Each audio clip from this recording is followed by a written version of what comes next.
Hello and welcome to the Unstoppable Joy podcast. Today we have a very special episode about St. Patrick's Day.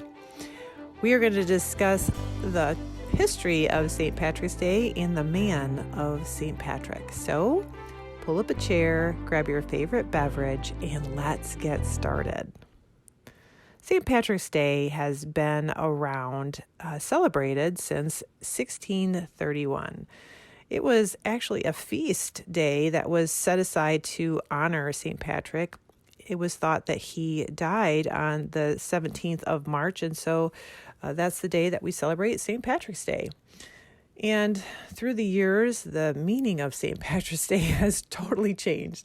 It has been turned into a drinking and feasting, mostly a drinking of green beer, and people wear green as to not get pinched, and even Chicago has dyed their river green, and we celebrate with parades and wearing t-shirts and so what's the deal? Why are we celebrating this day? And who in the world is St. Patrick?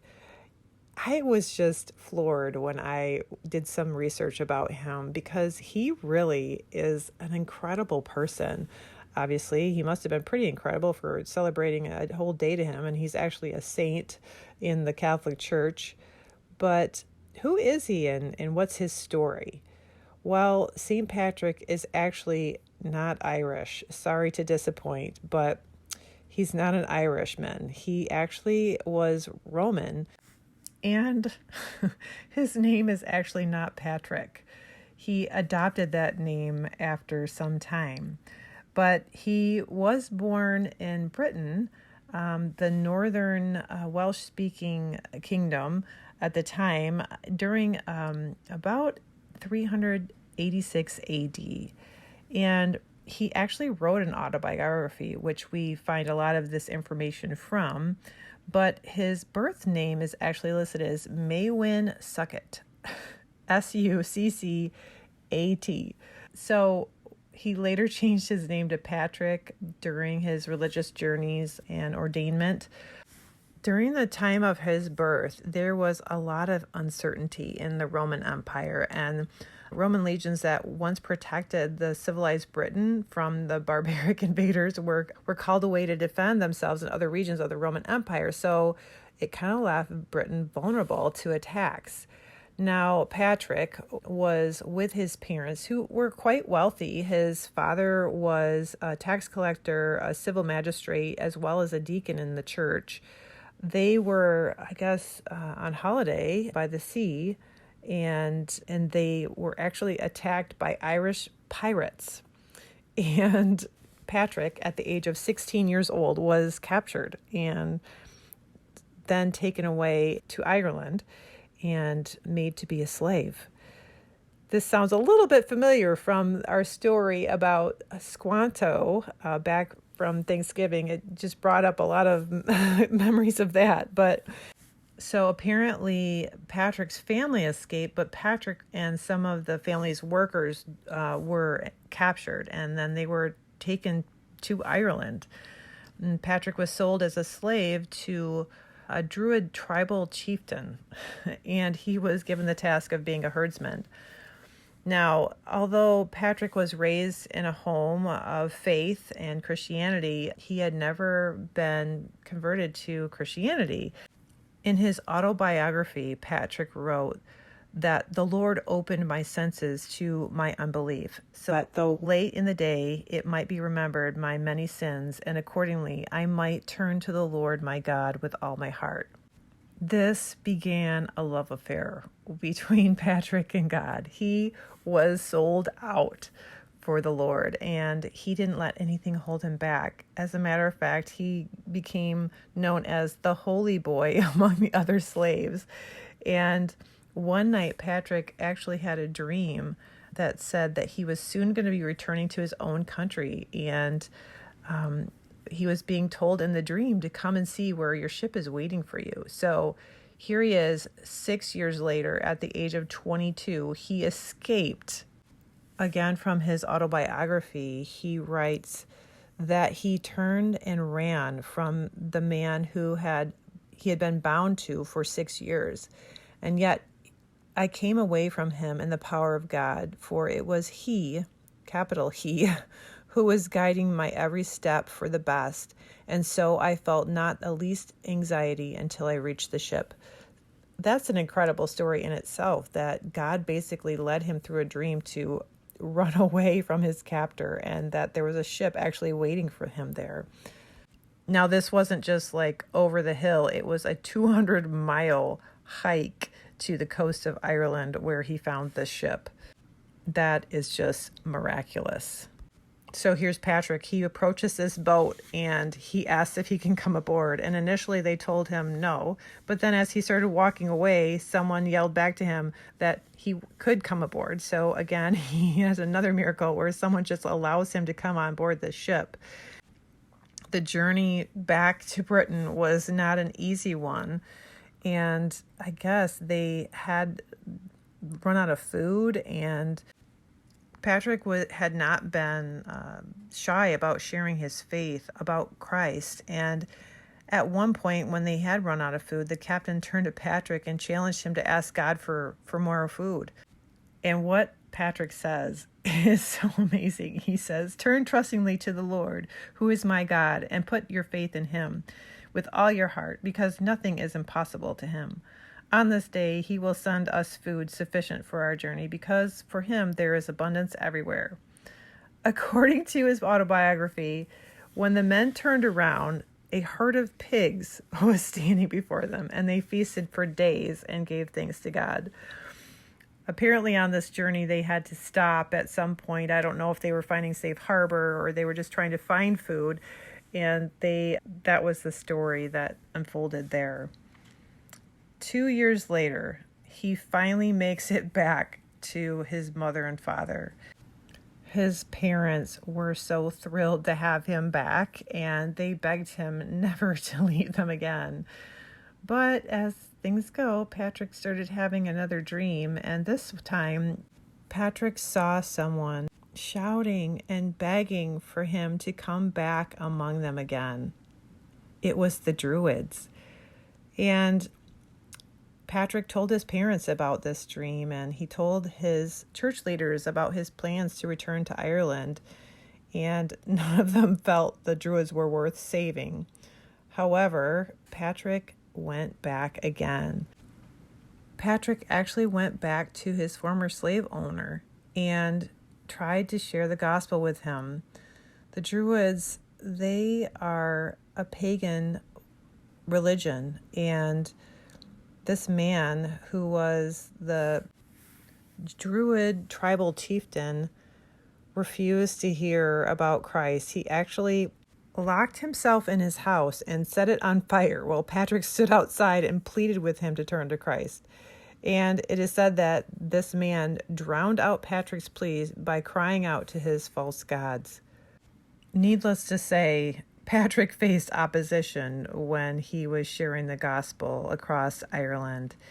He actually was imprisoned.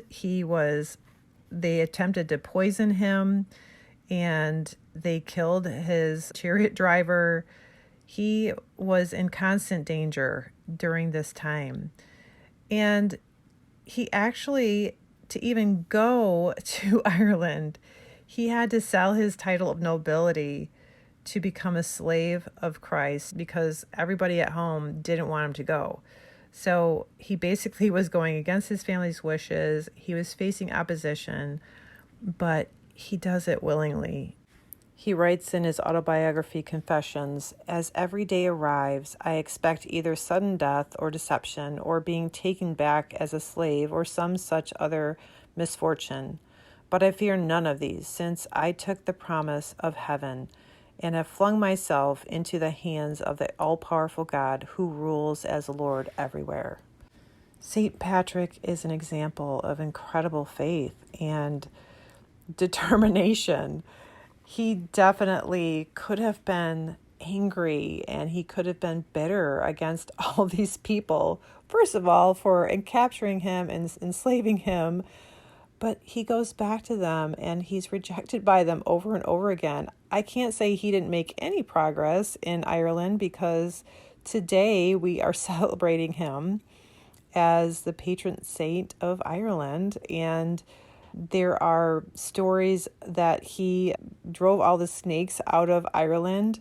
Some say, well, there was never any snakes in Ireland, but this may have been in reference to the snakes, the Druids, that were very wicked and pagan faith and just barbaric people. But he also was very smart. He used the things of the Druid culture to actually show them that they had a need for God. He used their Celtic, that's where the Celtic cross comes from. He incorporated some of their ways of worship into the Christian faith. Now, I'm not saying that he has incorporated paganism into Catholicism or whatever, but he used that as a tool to reach them. Just as Paul did when he was in Greece and they had an altar to the unknown God, and he used that to share with them about Christ.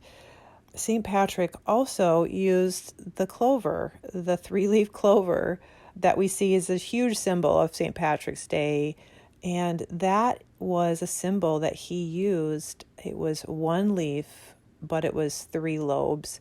And he used that to describe the Trinity, that God is one God, but there's 3 parts to him, the Father, Son, and Holy Spirit. So the question is, how do we get to St. Patrick's Day the way that we celebrate it today, looking back at who St. Patrick was and what's the deal with the drinking and the partying?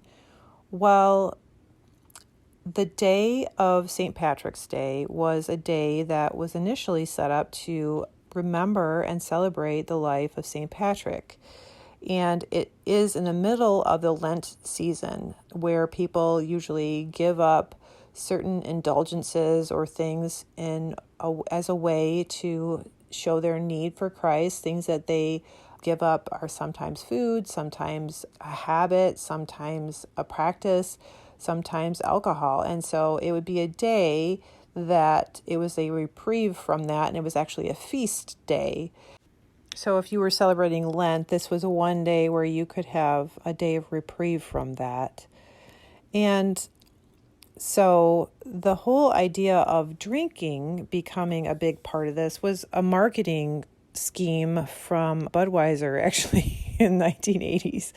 And that's how people really started to drink more with the celebration of St. Patrick's Day. And now, unfortunately, St. Patrick's Day has become a day of overindulgence, and people are just not even celebrating St. Patrick's Day for the saint himself and reflecting on what an incredible man he was, but more of to engage in over drinking, overeating, and not remembering what you did on St. Patrick's Day.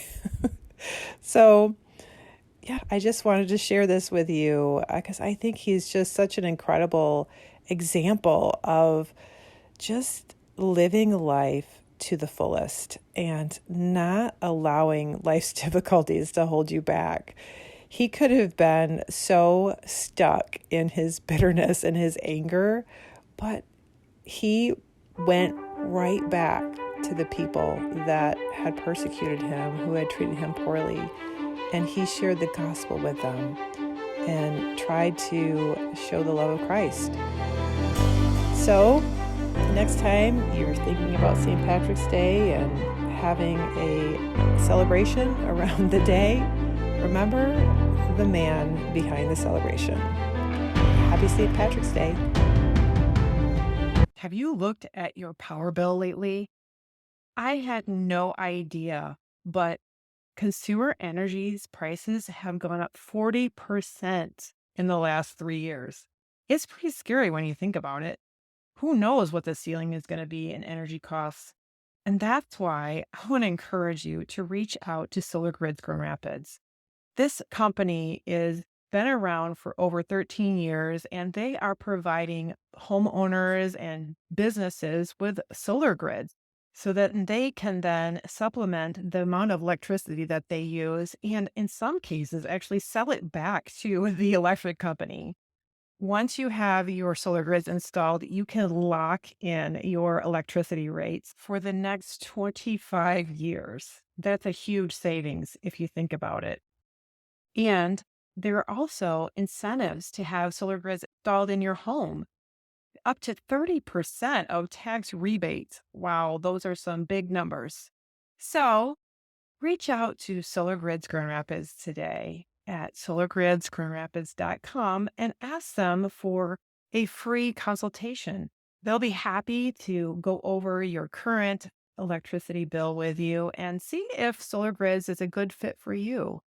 Solar Grids Grand Rapids not only services the Grand Rapids, Michigan area, but all of Michigan and actually the entire U.S. So no matter where you live, give them a call. If you enjoyed today's podcast, please subscribe and share this podcast with your friends. The more that we get the word out, the more we can spread that joy and make a difference in our world. Thanks for joining in.